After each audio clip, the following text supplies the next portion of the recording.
So I'm parked at the roadside. This is the road to Kirkstone Pass, and I'm just past the pub and the campsite, and there's a little pull-in on the road, and I'm looking directly up at Hartsop Dodd. Now there is a footpath here, and I can see a track pretty much zigzagging up that steep bankside. I haven't decided yet, because this is just one that's left out of the last book that I missed. So but at the top I can go across to Stony Crag and back down a less steep path, and I think that's probably what I'm going to do. I'd probably suggest that Stony Crag and Hartsop Dodd should be linked together, I would imagine. So you can just about make out the car where it's parked. That's the pub and the campsite. That's Kirkstone Pass, and up that way there's Brothers Water. We're heading up here, and it is very, very, very steep. I can see somebody on the horizon up there toiling his way to the top. So I just stopped for a breather, sat down and started sliding down the hill. It is that steep. It is really steep. So you can see the car park down there. Again, views of Ullswater coming into play now.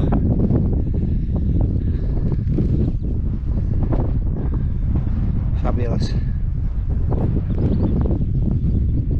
This is Hartsop Dodd. Boy, was that steep. Ullswater, lovely views now. Here we are again at Stony Cove Pipe. There's a beacon.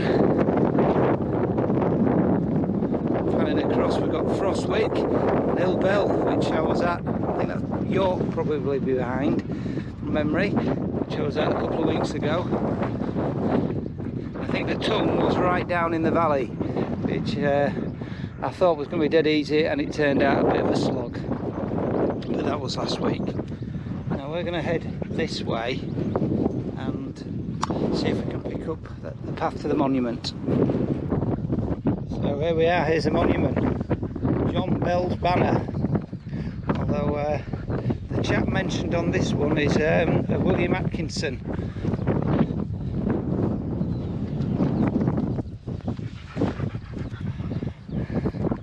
So there's a faint path there which we'll follow and get to the ridge. Not a bad place of a resting place, is it? Not a bad place at all.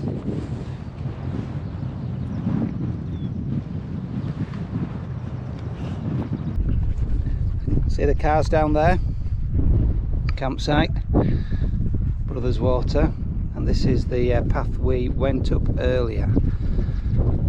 You show how steep it was. This option, excuse me, this option was a much gentler descent. Although it has been steep in places, it's a far better path down than the other option.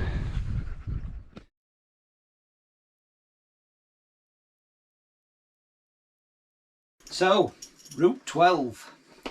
Here we go. Don't forget to fill your booking. Although Route 12 is taking in 2 climbs, we've done one of them already, so I've only actually taken one more Wainwright off of the book. I walked this very recently, last week on Tuesday the 15th of June. So by now Stan is 9.5 months old. He's getting big.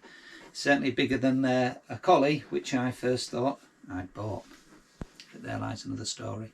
I have to say, and I've mentioned it a lot on the video, how steep this hill is. It's possibly the steepest hill I have ever walked up.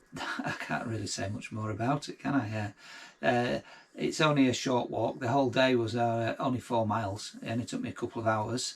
I accidentally missed this one out of the book really, and so realised I had to add Hartsop Dodd in. Now as it happens, it lends itself to Stony Cove pike.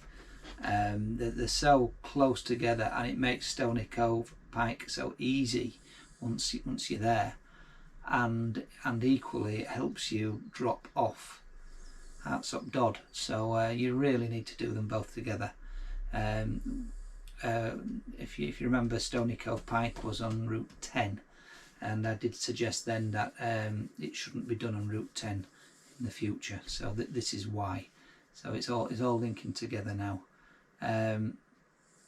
Great little walk, just a couple of hours.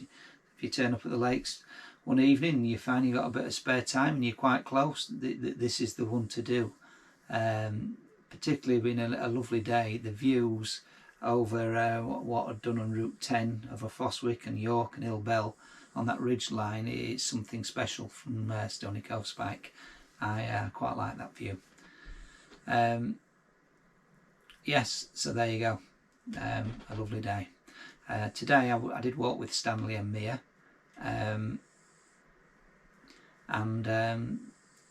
if I hadn't have gone down the descent I did, then I'm not sure I'd have got down the other with it being so steep. So definitely do it this way around.